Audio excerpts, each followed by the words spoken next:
Bonjour, je suis Antoine Goya le vrai. Vous n'avez aucune raison d'en douter. Ah, il y a des moments, parfois. Tout va bien dans votre vie, vous avez la trentaine, vous envisagez de prendre votre retraite, et un événement d'ampleur vous sort de votre léthargie. Et vous le savez, moi, qui déborde d'énergie, car oui, je déborde d'énergie. Il en fallait beaucoup pour me faire sortir de mes gonds. Et ça tombe bien, c'est le tweet d'un droitardé qu'on va appeler le mental. Le mental. Les mentales. Qui m'a ramené à la vie comme ça. J'étais comme mort, j'étais en panne d'inspiration. Et là, il est apparu, le tweet débile ultime. Le voici.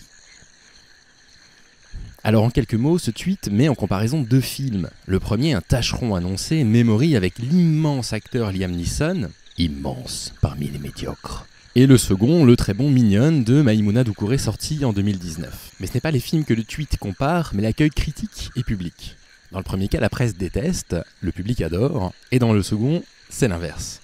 Conclusion de l'Emmental, la presse de gauche, bobo gaucho bien pensante, défend la pédocriminalité. Mais le public ne se laisse pas avoir et la dénonce. Et ça, c'est censé nous faire réfléchir. Là, je réfléchis. Oui, ça n'a pas l'air, mais des fois, je réfléchis, moi. Faut le savoir, hein. Moi, ça carbure. Ça carbure là où je réfléchis. Je suis Antoine Goya, d'accord, je suis Papa du Ring. Moi, ça réfléchit. Alors, vous me connaissez. Dans mon immense mansuétude, car oui, je ne suis que mansuétude, miséricorde et pardon. En somme, je suis une sorte de Dieu. Vénérez-moi. J'ai choisi calmement de sortir l'arme nucléaire pour remettre les vérités d'aplomb. Et vous le savez, je ne peux pas parler de vérité sans citer le grand, l'immense Friedrich Nietzsche, car oui, je lis Nietzsche, comme lui lit en moi, comme dans un livre ouvert, qui disait dans son ouvrage La généalogie de la morale la chose suivante. Achevé d'imprimer en juillet 2022 en Espagne, par Libert Duplex à Saint-Laurens-d'Orton, dépôt légal, 1er juillet 2020. Non mais plus sérieusement, ce tweet est débile. Il est débile parce qu'il montre sans aucune équivoque que son auteur n'a rien compris, ni à Mignonne, ni au cinéma en général. Parce que Mignonne, c'est un film qui ne souffre d'aucune ambiguïté possible. Il met mal à l'aise, certes, mais c'est à la fois un pamphlet contre l'intégrisme religieux et contre, justement, l'hypersexualisation du corps des mineurs. Mais n'allons pas trop vite en besogne. Revenons d'abord sur le premier argument de l'Emmental. Qu'un film soit bien accueilli par le public et mal reçu par la presse, déjà c'est monnaie courante. Je veux dire, tu prends Freaks, par exemple, banni des cinémas anglais à sa sortie, qui a soulevé 1000 controverses, c'est aujourd'hui considéré comme un classique du cinéma américain et du cinéma Todd Browning. Mais pour prendre une référence qui parlera à tout le monde, c'était exactement la même chose pour Fight Club, vilipendé par la presse à sa sortie, mais devenu culte pour une génération de néo-cinéphiles. Si vous démarrez dans le cinéma, il y a mieux que David Fincher, bien qu'il soit un bon réalisateur. Et chez David Fincher, il y a mieux que Fight Club. La presse a des attentes que le grand public n'a pas. Et pour revenir sur Memory, que je n'ai pas vu, hein, je me respecte. Moi, sur mon temps libre, je vais pas voir les films inspirés par les productions EuropaCorp, hein, faut le savoir. Hein. Moi, sur mon temps libre, je lis des chefs-d'œuvre, comme Ismaël Kadare par exemple. Ce qui fait de moi un être supérieur à vous, hein, sur tous les plans. C'est prouvé ça, hein. Pour revenir sur Memory, donc, rien d'étonnant à ce que son public cible ait aimé le film, et en laisse des critiques sur des sites de cinéma comme film.net par exemple. Et c'est comme ça qu'on se retrouve avec une distinction critique presse et critique spectateur. Et pour Mignonne, c'est exactement le même principe. La presse s'enthousiasme. Oui, elle s'est enthousiasmée, monsieur. Devant un film d'auteur, complexe, plutôt osé, mais le grand public, peu habitué à ce type de production, s'est retrouvé quoi? Déstabilisé. Par le thème peut-être. Car à trop intellectualiser un film, on finit par passer à côté de l'essentiel. Sa puissance et sa beauté évocatrice par l'image et le montage. Et Bresson lui-même ne disait-il pas qu'un film n'est pas fait pour être une promenade des yeux, mais pour y pénétrer, y être absorbé tout entier? Oui, il a dit ça. Et c'est le problème ici. Si tu portes un regard critique sur le film avant de lui avoir donné la possibilité de pénétrer ton âme, comme tu pénètres toi-même à l'intérieur du film. Si pour toi le cinéma c'est avant tout question de message plutôt que d'émotion, que tu ne t'autorises qu'à visionner des films qui te laissent dans ton confort moral et ne va chercher ni tes contradictions, ni tes gênes, ni tes angles morts, ni même tes propres ambiguïtés, tu passes à côté de l'essentiel. Car si tu as vu dans Mignonne une promotion de la sexualisation des enfants, c'est toi qui devrais te poser des questions. Pas nous. Mais quand bien même, le message et l'intention ne sont pas grand-chose à côté de l'évocation de l'image. Et l'image, justement, parlons-en. Si tu avais pris le temps de regarder Mignonne, tu l'aurais vu comme nous. Tu aurais vu ces portraits appuyés sur cet homme, ce jury, qui se délecte du spectacle de gamine qui danse sous ses yeux. Et comme tout le monde, tu aurais compris. Le film n'a aucune complaisance à l'encontre de ce type. Et par conséquent, aucune complaisance à l'encontre de ses spectateurs, qui verraient dans ce spectacle des jeunes filles qui dansent et les sexualiseraient comme s'il s'agissait d'adultes. La danse leur sert de prétexte pour fuir la rigueur et l'intransigeance de leur famille. C'est un prétexte à l'émancipation de la violence des adultes. Elles n'ont ni le recul, ni la maturité pour comprendre les implications des danses qu'elles reproduisent. Elles font ce que tout ado fait. Imitez ces idoles sur TikTok. Imitez-moi sur TikTok, si je suis votre idole. Et c'est drôle, vous êtes les premiers à dire que les gauchos rendent tout politique, que vous êtes les vrais apolitiques, mais vous ne pouvez pas vous empêcher de politiser la question de la pédocriminalité dès que vous en avez l'occasion. Il y a du vent, ça va s'entendre sur l'enregistrement. C'est un petit peu le problème de vivre en Guyane. Dans la Guyane des Yvelines, en l'occurrence. Mais moi je te le dis mec, la pédocriminalité tu t'en tapes. Si tu en avais vraiment quelque chose à faire, tu militerais pour démocratiser les moyens qui permettent de lutter contre elle, comme, au hasard, l'éducation à la sexualité et au consentement que tu dénonces tweet après tweet, comme le tweetos apolitique que tu prétends être. Mais nous ne sommes pas dupes. Derrière ces lunettes de soleil se cachent des yeux. Et nous voyons clair en toi. Tu ne dupes personne mec, tu ne dupes personne. Mais revenons à nos brebis égarées, dont je suis le berger, qui les ramène vers la lumière de la vérité et de la beauté. Qui les ramène vers moi, en somme. Ce que tu sembles dire dans ce malencontreux tweet, qui restera dans les annales des tweets médiocres dont toi seul as le secret, c'est que le message d'un film est confondu avec le thème qu'il traite. Ainsi, à tes yeux, un film qui met en scène des gamines qui dansent de façon hyper sexualisée, c'est un film qui en fait la promotion. Est-ce que tu aurais dit la même chose au sujet de Little Miss Sunshine? Aurais-tu affirmé qu'un film comme Bugsy Malone fait la promotion de l'entrée des enfants au sein de la mafia? Moi, mes 14 enfants sont tous devenus gangsters après ce visionnage. Ils m'ont rendu riche.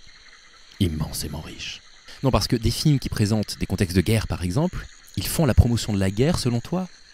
Quand passent les cigognes de Kalatozov, c'est un film pro-guerre? Voyage au bout de l'enfer? Le caporal épinglé de Renoir? Ça, comme ce sont des films de guerre, ils en font l'apologie. Tu en es certain? Ariel de Kaurismäki, c'est un film qui encourage le suicide ou qui choisit de le représenter dans tout ce qu'il a de plus dramatique, dans toute sa dimension sociale? Est-ce qu'il ne s'en sert que comme point de départ pour toute autre chose, pour aller vers quelque chose de plus beau et de plus grand? Et le feu follet de Louis Malle sur le même sujet. Tu as vu le feu follet de Louis Malle? Non, je pense que tu ne l'as pas vu.